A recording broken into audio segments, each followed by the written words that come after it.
안녕하세요. 저는 한국중앙자원봉사센터의 윤순화 국장입니다. 여러분 반갑습니다. 제가 오늘 강의할 주제는 자원봉사가 사회 문제를 해결한다? 물음표죠? 과연 그렇다고 생각하시나요? 아마 이 강의를 듣는 학생 여러분들 중에 자원봉사를 한 번도 안 해본 사람은 없을 거라고 생각을 합니다. 흔히 우리가 자원봉사라고 하면 좋은 일 하시네요 라는 표현을 많이 듣습니다. 그렇죠. 좋은 일 하는 거죠. 자원봉사 활동은 여러분들이 경험하셨겠지만 주로 사회복지시설에 있는 아동들이나 장애인들을 돕기 위한 활동들을 하거나 행사를 지원하는 자원봉사자로 많이들 활동을 하십니다. 이렇게 자원봉사에 대한 개념을 보면 여러분들이 익히 잘 알고 있는 어려운 이웃에게 도움을 주는 활동, 이것이 자원봉사에 대한 정의를 가장 잘 설명해 주고 있는 것이긴 합니다. 그러나 최근에는 잘못된 그 부분을 감시하거나 또는 그러한 감시 활동을 통해서 문제를 발견하고 나면 그 문제를 해결하기 위해서 주무관청이나 주요한 기관들에게 문제 제기를 하는 활동들도 자원봉사 활동으로 하고 있습니다. 그리고 동네에서 시민들이 우리 동네에 살다가 이런 문제들은 좀 해결해야 되겠어 라고 생각하는 문제가 발견이 되면 그 문제를 해결하기 위해서 이웃 주민들과 함께 나서는 활동들도 자원봉사 활동이라고 합니다. 네, 여러분, 자원봉사 활동을 많이들 해보셨을 텐데요. 지금 시점에서 과연 내가 했던 자원봉사 활동이 얼마나 의미 있게 그 결과를 만들어냈는지를 한번 점검을 해 봐야 될 것 같습니다. 첫 번째 질문은 저는 여러분들에게 이런 질문을 하고 싶어요. 아동복지시설에 가서 또는 혼자 계시는 어르신 댁에 방문해서 말벗 상담을 했거나 여러 가지 활동을 했는데 과연 내가 했던 활동들이 그 어르신들에게 또는 그 장애인들에게 실제로 도움이 되었을까? 그 문제를 해결하는데 실질적인 도움이 됐을까라는 질문이고요. 그리고 이 자원봉사 활동 자체가 일회적으로 한번 참여하는 것도 있지만 대부분 일정한 기간 동안 짧게는 1년, 2년, 3년 이렇게 오랜 기간의 봉사활동을 하는데 이 자원봉사 활동을 통해서 참여했던 내 스스로가 나의 성장에 어떤 도움이 됐는가라는 질문입니다. 그리고 마지막으로는 이렇게 우리가 자원봉사 활동을 하는 이유가 좀 더 나은 공동체, 우리가 살기 좋은 공동체를 만들기 위해서 내 작은 시간과 재능을 나누는 것이 자원봉사 활동이라고 한다면 내가 참여한 이런 활동들이 모여서 실제 사회에 긍정적인 변화를 만들어냈을까라는 질문을 하게 됩니다. 지금 사실 우리는 여러분들 너무나 잘 겪고 계시겠지만 코로나19와 관련되는 어찌 보면 전쟁을 치르고 있는 시기라고도 할 수 있습니다. 국가는 이 전쟁 시기에 위기관리 시스템을 작동해서 다양한 공적 지원 시스템으로 이 해결하기 위한 여러 가지 정책들을 수행하고 있고요. 그리고 전문가들은 이 분야의 각종 지식과 정보와 이런 내용을 첨언을 해서 이 문제가 빨리 해결할 수 있는 방향키의 역할들을 하고 있습니다. 그럼 이 상황에서 시민들은 어떤 활동을 하고 있을까요? 각자가 자신의 일터에서 또는 가정에서 이 위기를 잘 극복하기 위한 실천 행동들을 함께 동참해서 하고 계십니다. 이 와중에서 저희 자원봉사 분야는 과연 어떤 일들을 하고 있을까요? 이 코로나19라는 전쟁의 위기 또는 어떻게 보면 우리가 겪고 있는 사회 문제라고도 할 수 있습니다. 이 문제를 해결하는 데 있어서 사실 마스크 대란이라고도 합니다. 지금 약국마다 공적 마스크가 판매되는 시간에 많은 사람들이 몰려서 몇 시간씩 줄 서서 마스크를 사기 위한 전쟁을 벌이고 있습니다. 여기에 실질적으로 자원봉사자들은 줄 서서 기다리는 시민들에게 좀 돕고자 질서 유지를 하기도 하고 또 혼자서 약국에서 약사가 판매할 때 업무 자체가 마비가 된다고 합니다. 약사를 돕기 위해서 마스크 판매하는 자원봉사에 직접 참여하기도 하고요. 또 사람들이 마스크에 대한 구매를 하지 못해서 여러 가지 어려움을 겪고 있는데 실제로 의학적 마스크가 가장 필요한 대상은 의료진이라든지 또는 정말 그 건강이 안 좋은 어르신들, 취약계층 또는 그 현장에서 필요한 그 치료를 받고 있는 그 환자들에게 돌아가야 되는 것이 의학적 마스크입니다. 근데 그 품귀 현상 때문에 시민들은 내가 갖고 있는 마스크에 의학적 마스크가 갖고 있다면 이걸 그 의료진들에게 또는 취약계층에게 좀 돌아가는 것을 기부를 해주고 계십니다. 이게 착한 마스크 운동들을 하고 있는 거고요. 그리고 손 씻기를 실천한다거나 다양한 활동을 통해서 자원봉사에 참여하고 있습니다. 그리고 학교 급식이 중단되면서 개학들이 연기되면서 학교 급식에 납품하던 지역 로컬 그 푸드 사장님들이 지금 물건이 다 상하고 버려지고 그 아까운 것들이 이제 소진되는 것에 너무 힘들어하고 계십니다. 그래서 자원봉사센터에서는 그 지역에 있는 기업들의 후원을 좀 받아서 이런 물품들을 구매를 해줍니다. 구매를 해서 자원봉사자들과 함께 혼자 사시는 어르신들에게 또는 혼자 생활을 해야 되는 장애인들에게 밑반찬을 만들고 도시락을 만들어서 전달하는 활동들을 지금 하고 있습니다. 이런 게 국내뿐만 아니라 지금 자원봉사계와 관련해서는 국제적인 공조 시스템이 일어나고 있는데요. 예전에 이제 재난이 발생했을 때나 일상적인 자원봉사와는 굉장히 좀 다른 형태의 지금 움직임이 일어나고 있습니다. 언론을 통해서 많이 보셨겠지만 한국에서 이 코로나19와 관련한 대응 방안들이 굉장히 모델 사례로서 칭송받고 있습니다.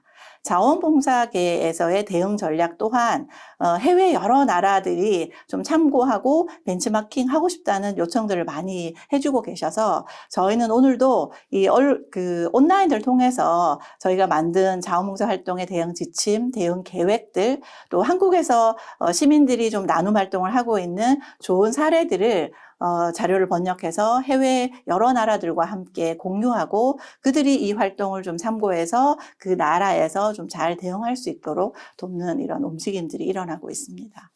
최근에 혁신적인 사례 중에 하나가 있었는데요. 그 진단을 하는 데 있어서 드라이브 스루의 방식이 굉장히 각광을 받았었지 않습니까? 그 드라이브 스루의 방식을 자원봉사에 접목한 지역이 있었습니다. 시민들이 대구와 경북 지역에 이렇게 일어나고 있는 여러 가지 그 어려운 상황들을 돕겠다고 뭐라도 작은 물품들을 기부하겠다는 행렬이 이제 문의가 쇄도하고 있어서 사실은 코로나19는 이 감염증이어서 대면에서 뭔가를 하는 것을 굉장히 금기시하고 가능하면 그 1.8m 이상의 거리를 유지하는 걸 저희가 원칙으로 하고 있습니다. 그래서 기부하는 사람들이 그 물건들을 기부하는 방식도 이 드라이브 스루라는 방식으로 기부하는 것이 대전 대덕구에서 실제로 적용을 하고 그게 굉장히 좋은 혁신 사례로 일어나고 있습니다. 이처럼 자원봉사라는 것이 우리가 평소에 관심을 갖지 않아서 몰랐다면 이런 지금도 우리 사회 곳곳에서 자원봉사자들이 참여를 하고 있고 이런 움직임이 있는 것입니다. 생각보다 우리가 위기가 왔을 때 사실은 우리의 일상을 다시 한번 돌아보게 되는 계기이기도 한데요. 자원봉사 활동이라는 것이 실제로 이런 평소에는 몰랐던 생각보다 우리에게 촘촘하게 연결되어 있는 여러 사람들, 여러 영역이 있구나라는 걸 깨닫게 해주는 좋은 시기인 것 같습니다. 이처럼 우리 지역사회에서 일어나는 사회 문제라는 것이 실제로는 복잡다단해서 마치 방정식을 풀 때도 1차 방정식, 2차 방정식으로는 절대로 안 되는 그런 복잡 방정식을 풀어야지만 해결이 된다고 합니다. 그 중에 정부가 해야 될 역할, 또 기업이나 시장 경제가 해야 되는 역할이 있는 반면에 자원봉사나 시민 참여가 해야 되는 영역들도 있습니다. 이런 자원봉사 활동에 참여하는 것을 흔히 아젠다형 자원봉사라고 하기도 하고요. 제가 제목에서 보여드렸던 것처럼 사회문제 해결을 위한 자원봉사라고도 합니다. 이 자원봉사 활동은 이전에 내가 어려운 사람을 돕겠다고 시설을 갔을 때와 조금 다르게 진행 과정이 이어집니다. 예를 들면 시설에 가서 활동하는 것은 정해진 시간과 일정에 맞춰서 시설에서 원하는 활동들이 요청이 되면 그 활동에 내가 시간과 재능을 나누면 되는 것이고요. 그렇지 않고 이 사회문제 해결형의 자원봉사라는 것은 실제로 문제를 발굴해내는 것이 가장 중요한 첫 번째 작업입니다. 어떤 문제가 있는지를 발견하고 그 다음에 이 기획 문제를 발굴해서 우리가 어떤 과정을 통해서 진행할 건지에 대해서 좀 계획을 세우는 단계가 기획 단계고요. 이렇게 계획이 다 수립이 되고 나면 실제로 이제 실행하는 과정을 거쳐서 이 실행 과정을 다 마무리한 다음에 평가 단계까지를 진행되는 아젠다형 프로그램의 기획 과정이라 할 수 있습니다. 굉장히 어려운 것 같죠? 제가 쉽게 사례를 중심으로 한번 설명해 드리도록 하겠습니다. 흔히 우리가 사회 문제라고 하면 노인 문제, 예를 들면 고령화 사회와 관련되는 문제, 출산율이 저하됨으로 인해서 우리 사회의 인구 구조의 절벽을 가져오는 문제, 다양한 문제가 있겠죠. 유엔에서는 2030 10년간의 지속 가능 발전 목표라고 해서 SDGs를 16가지의 그 과제들, 그러니까 온 지구가 16가지의 이 과제를 해결하는데 10년간 좀 집중하고 에너지를 이제 결과를 가져오자라는 선언을 했습니다. 여기에 보면 다양한 빈곤과 관련되는 이슈들이 굉장히 있고요. 환경과 관련되는 것, 일자리와 관련되는 것, 또 이 에너지와 관련되는 다양한 이슈들이 좀 있습니다. 예를 들면 학생들이 자원봉사 활동을 통해서 좀 발견하고자 하는 문제를 발굴할 때 이런 이슈와 연결 지점을 찾아서 하면 훨씬 더 목표로 다가가기가 좋을 것 같습니다. 실제로 지역에서는 어떤 일이 일어나고 있는지 살펴보겠습니다. 문제를 발굴한다라고 했을 때 그럼 어떻게 해야 되지라고 고민을 하실 것 같아요. 실제로 여기에 보시면 외국인 근로자를 위해서 사랑의 자전거 나눔이라고 프로그램을 진행하고 있는 청도군입니다. 청도군이라고 하면 여러분들 어떤 기억을 하실지 모르겠어요. 코미디언 그분이 이제 개그 콘서트를 거기서 열었던 그걸 기억하시나요? 아니면 소싸움 이런 걸 기억하시나요? 청도군에는 이 프로그램의 첫 시작은 어떤 대학생 한 명이 어느 날 아파트에 살고 있는데 이 아파트에 자전거 보관소를 발견하게 됩니다. 그래서 자전거 보관소에 보면 녹슨 자전거들이 굉장히 많이 나와 있는데 실제로 사람들이 가져가지도 않고 이용도 하지 않는다는 걸 며칠에 걸쳐서 발견을 한 거예요. 그래서 이 문제를 어떻게 좀 해결해 볼까, 사실 자원의 낭비이기도 하니까. 그래서 그 학생이 생각한 거예요. 이 자전거를 좀 필요한 사람들한테 나눠주는 활동들을 좀 해보면 어떨까 하고 지역에 있는 자원봉사센터를 찾아갔습니다. 그래서 녹슨 자전거들을 그러면 다 수거해 와서 이걸 좀 리폼하는 활동들 좀 해보면 어떨까라는 제안을 했고 자원봉사센터에서 굉장히 좋은 아이디어라고 해서 받아들였습니다. 구청의 협조를 얻어서 각 마을마다 집집마다 있던 폐 자전거를 기부받는 캠페인을 시작하게 됐고요. 또 대학생들은 구청 차량과 같이 해서 자전거를 수거하는 활동들을 하게 됐습니다.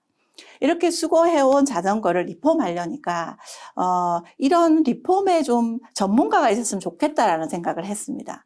그래서 찾아보니 이 청도군에 공교롭게도 운이 좋았던 거죠. 전직 국가대표 선수가 있었던 거예요. 사이클 분야에. 네, 어르신이죠. 지금 연세가 60이 넘은 어르신인데, 예전에, 왕년에 본인이 사이클 선수였다고 합니다. 그래서 그분이 재능을 좀 나누겠다 해서, 참여를 해주셨습니다. 그래서 이분은 예전에 같이 활동했던 동료들을 막 불러 모은 거예요. 청도군에다가. 그래서 모여서 폐자전거를 다시 리폼해서 어린이용 자전거도 생기고 어른용 자전거도 생겼는데 이걸 누구에게 나눠줄까 생각하다가 찾게 된 게 이 외국인 노동자들, 여기 지금 굉장히 기부를 받아서 뿌듯하게 생각하시는 이분의 얼굴이 보이시죠? 이렇게 청도군에는 시골 단위의 작은 가내 공장들이 굉장히 많았습니다. 거기에 일하는 외국인 노동자들을 생각하게 된 거예요. 이 시골 단위에는 여러분들 도시에 살기 때문에 잘 모르시겠지만 실제로 버스라든지 대중교통이 그렇게 활발하지 않습니다. 그래서 이 노동자들이 평소에는 일을 하는데 쉬는 날이라든지 당번이 이렇게 교체가 되는 날에는 이동하는데 굉장히 불편함이 많았던 거예요. 그래서 이 노동자들한테 자전거를 하나씩 나눠줬더니 이분들이 이제 자전거를 타고 시장도 보러 가고 또 문화 생활도 하러 시내를 나갈 수 있는 그런 기쁨을 누리게 된 겁니다. 이렇게 폐자전거라는 작은 문제를 하나 발견을 했는데 이걸 다양한 자원들이 연결돼서 함께 하다 보니 실제로 폐자전거 문제의 환경에 여러 가지 이제 이득도 생기게 되고 또 집에 골칫덩이로 갖고 있던 주민들은 폐자전거를 좋은 일에 쓰니까 또 기쁘고 또 이 자전거가 다시 리폼이 돼서 외국인 근로자들의 어떤 이동권을 보장해줘서 이분들의 삶의 질을 개선하는 것에도 참여하게 되는 이렇게 좋은 사례들이 지역에 경험이 있습니다. 또 하나만 더 말씀을 드리면 여기는 전남에서 있었던 사례인데요. 시골에 가면 할머니들이 허리가 아파가지고 대부분 이렇게 다니시죠. 근데 할머니들이 이 보행을 도와줄 수 있는 보행 보조기를 사려고 해도 비용이 비싸니까 사지를 못합니다. 그래서 여기는 여기 참여한 이 청소년이 아이디어를 낸 거예요. 어느 할머니들이 보니까 이 보행 보조기를 사서 하는 게 아니라 버려진 유모차를 끌고 다니면서 대신 하고 있더라라는 걸 착안해서 이 유모차들을 좀 모아서 좀 예쁘게 만들어서 좀 안전장치도 좀 하면서 보내보자라는 이제 취지로 이렇게 리폼을 해서 그 동네의 어르신들에게 배부했던 그 사례도 있습니다. 사실 이건 별것 아닌 것 같지만 우리가 생활을 하면서도 이렇게 자세히 들여다보면 이렇게 발견해낼 수 있는 문제들이 굉장히 많다는 것을 알 수 있습니다. 굉장히 쉽죠? 이렇게 하면. 네. 이렇게 아젠다형 프로그램을 운영을 할 때, 우리가 좋은 결과로 또는 임팩트 있는 결과를 만들기 위해서는 이 5가지의 성과에 대한 방향성들을 꼭 점검하면서 가야 합니다. 첫 번째가 뭐냐면 이 아젠다형 프로그램을 성공하기 위해서는 주도성이 굉장히 중요합니다. 뭐냐면 참여하는 당사자가 얼마나 그 의사결정 과정에서 개입을 했느냐 또는 의사결정을 했으면 굉장히 책임성도 생기고 또 만족도도 굉장히 높아지는 결과를 가져옵니다. 근데 이 주도성이라는 것이 꼭 참여하는 봉사자의 주도성뿐만 아니라 내가 어떤 어르신을 대상으로 뭔가 봉사활동을 한다고 했을 때 그 어르신의 욕구를 듣거나 청취하는 것, 그 어르신의 의견이 좀 참여되는 구조를 만드는 것, 그것이 이제 주도성의 영역이고요. 두 번째는 기존에 했던 프로그램과는 조금 다른 방식으로 한번 해보는 겁니다. 그게 혁신성이라는 건데요. 이 프로젝트가 좀 기존의 대상을 좀 달리하거나 방식을 좀 달리하는, 예를 들면 기술을 좀 접목해서 이걸 한번 해보겠다든지 제가 앞부분에 얘기 드렸던 드라이브 스루 방식의 기부 방식들을 적용한 것, 그 굉장히 혁신성이 좋은 사례라고 볼 수 있습니다. 그리고 복잡한 방정식을 풀기 위해서는 혼자서는 잘 안 됩니다. 다양한 이해 당사자들이 함께 모여서 하는 이 협력성이 굉장히 중요한 전공의 포인트입니다. 이 과정 속에서 좀 고려해야 될 3가지 점이라면 결과적으로 그래서 이 프로젝트의 전과 후를 비교해 봤을 때 얼마나 변화가 되었는가, 어떤 문제가 경감됐느냐라는 것이 굉장히 중요한 지표입니다. 그것이 이제 변화 지향성으로 표현될 수 있겠고요. 이 프로젝트가 좋은 모델이라면 보면 확산성을 가지는 겁니다. 이 확산성은 우리 동네에서 했던 것들이 다른 동네에서도 가능한 것도 물론 확산성이고요. 또 예를 들면 나는 장애인을 대상으로 이렇게 한번 해봤더니 좋았어. 그러면 어르신 대상으로 했을 때도 과연 좋을지 또 확산해 나가는. 그러니까 주로 이제 이 좋은 모델들을 벤치마킹하는 것으로서의 확산성을 중요하게 생각합니다. 이렇게 5가지의 지향점을 염두에 두면서 이 프로젝트를 기획하고 실행한다면 좋은 성과가 나올 수 있을 것 같습니다. 각각의 주도성과 혁신성, 협력성, 변화지향성, 확산성에 따른 질문들의 항목이 있습니다. 이렇게 예를 들면 주도성은 이 자원봉사자들이 진행 과정에 주도적으로 참여했는가에 대한 점수가 있는 거죠. 그렇다, 그렇지 않다, 매우 그렇다 이렇게 체크를 해서 이 점수가 높을수록 이 프로젝트의 성공 확률이 높다라고 보시면 될 것 같습니다. 제가 사례를 중심으로 한 번 더 설명을 드리겠습니다. 보통 주도성이 좀 좋았던 사례는 전통시장 런닝맨이라는 프로그램이었는데요. 여기는 대학생들이 독거 어르신들에게 밑반찬 서비스를 좀 해보고 싶다라는 의견을 가지고 시작하게 된 프로그램입니다. 첫 번째 뭘 했냐면 본인들이 배달해야 되는 한 10가구 정도의 어르신들한테 반찬을 내가 만들어서 그냥 줄 수도 있지만 어르신들이 가능하면 먹고 싶은 걸 드리는 게 어떨까라는 생각을 하게 된 겁니다. 그래서 동사무소에서 가서 그 세대의 추천을 받아서 어르신들에게 일일이 전화를 드렸어요. 해서 어떤 게 먹고 싶은지, 그 치아 상태가 어떤지, 주로 어떤 걸 드시고 계신지의 상황을 면밀하게 조사를 해서 그 조사된 목록을 가지고 재래시장을 갑니다. 재래시장을 가서 청소년들과 같이 장을 보는 활동들을 해서 장을 봐서 재료를 준비하고 이 재료를 요리하는 데 있어서도 본인들은 약간 아마추어고 조금 잘 못하겠다. 그래서 지역에 이제 아는 인맥을 통해서 그 조리학과 학생들의 도움을 또 얻게 됩니다. 그래서 이 학생의 원래 전공은 다른 거였지만 조리학과 학생들이 함께 콜라보를 해서 그 반찬을 만들고 어르신 댁에 드렸더니 굉장히 좋아하셨습니다. 뭐냐면 내가 정말 이 조림을 먹고 싶었는데 실제로 그 음식이 왔어요. 그러면 얼마나 기쁘겠어요. 사람이 찾아온다는 것도 굉장히 기쁜데 그 음식까지도 이제 함께 하니까 더 기쁨이 있었다는, 이게 굉장히 주도성의 좋은 사례였었고요. 혁신성 부분은 사실 이거는 이제 그 전공 연계하는 활동으로도 저는 좀 소개를 하고 싶었는데, 강릉 지역에 관광객이 많이 몰려옵니다.